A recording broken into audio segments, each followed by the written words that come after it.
Bonjour à tous et bienvenue dans un nouvel épisode des Carnets d'un quarantenaire curieux. Aujourd'hui, un épisode un peu différent de ce que vous avez l'habitude d'entendre sur ce podcast. En effet, je veux passer un coup de gueule.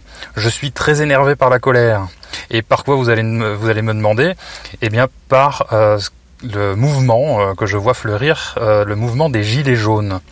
Alors comme vous le savez peut-être, je suis commercial et je roule beaucoup en voiture et depuis peu je vois fleurir sur les tableaux de bord les gilets jaunes en guise de protestation contre la hausse des carburants. Et ça m'agace profondément. Alors je sais pas si c'est moi ou si c'est eux qui ont rien compris, mais il y a un problème. Alors je tiens à rappeler quelques informations qui peuvent être utiles à comprendre le problème. Contrairement à ce qui est dit, nous n'avons pas le carburant le plus cher d'Europe. On est seulement en 6e position pour l'essence en termes de prix par rapport aux pays voisins, aux pays européens. Devant, il y a l'Italie, il y a la Suède, il y a l'Allemagne et d'autres pays. On est aussi seulement 5e, le pays le 5e plus cher sur le gazoil, avec des pays que je viens de citer encore au-dessus. On n'a pas non plus, il n'y a pas que la fiscalité et donc le gouvernement qui a fait monter le prix du gasoil. Ça, c'est une idée fausse. Si on prend la hausse de l'essence qui représente 18 centimes en un an, les taxes c'est seulement 3,9 centimes, c'est-à-dire 1/5 de la hausse. Sur le gasoil, il y a eu une hausse en un an de 26 centimes. Et sur ces 26 centimes, il n'y a que 7,6 centimes de cette hausse qui est imputable aux taxes. C'est-à-dire là aussi à peu près 1/5 de cette hausse. Par contre, le vrai problème, c'est la hausse du pétrole qui a monté de 25 $ le baril en un an. Alors, je rappelle quand même que l'objectif de tout ça, c'est la transition écologique, la lutte contre l'effet de serre, c'est-à-dire la planète de vos marmots, les gars.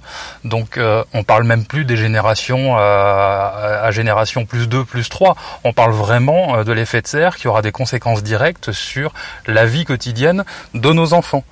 Donc je pense, messieurs, mesdames, les gilets jaunes, que vous vous trompez de cible. Vous voulez continuer à polluer, mais le faire moins cher. Alors, je sais pas si c'est ça l'idée, ou si je me trompe là encore.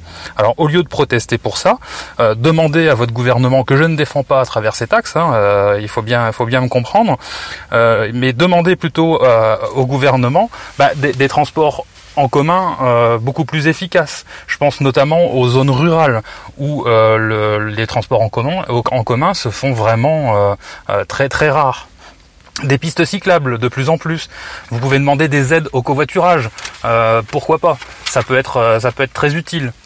Pourquoi pas la gratuité des transports? Enfin, tout ça pour dire que vous pouvez demander une vraie politique volontariste en matière d'environnement. Pas forcément mettre des taxes sur le gasoil et sur l'essence, ça je peux le concevoir. Mais rien non plus ne vous empêche d'agir et de casser vos habitudes, d'agir chacun à votre niveau individuel. C'est-à-dire d'être un petit peu plus efficace que simplement mettre un gilet jaune sur votre tableau de bord ou en évidence sur votre siège. J'ai par exemple croisé récemment un automobiliste qui avait un gilet jaune, qui arborait son gilet jaune sur son tableau de bord et qui m'a doublé comme un dératé sur l'autoroute. Là, la consommation d'essence, pour le coup, le prix, je sais pas s'il a bien compris que plus il roulait vite, plus il consommait. Donc avec une conduite éco-responsable que chacun peut apprendre facilement. Il y a plein de documentation et de choses intéressantes à lire et à écouter à ce sujet. La conduite éco-responsable, c'est un vrai moyen efficace de baisser votre consommation de carburant. Je peux témoigner que en essayant de faire ce qu'il faut, j'ai pu descendre ma consommation sur un même véhicule, et ça sur 5000 km, d'une moyenne de 5,2 litres au 100 à 4,8 litres au 100. Là, pour le coup, les 7 centimes de gasoil d'écart, vous voyez, je pense qu'elle est déjà absorbée. Vous pouvez aussi couper votre moteur quand c'est possible. J'ai vu là aussi une maman qui arborait fièrement elle aussi son gilet jaune sur son tableau de bord. J'ai vu cette dame qui attendait son enfant à à l'école, qui était garé devant l'école, qui faisait tourner son moteur en attendant que les enfants sortent. J'imagine pour laisser le chauffage en fonctionnement.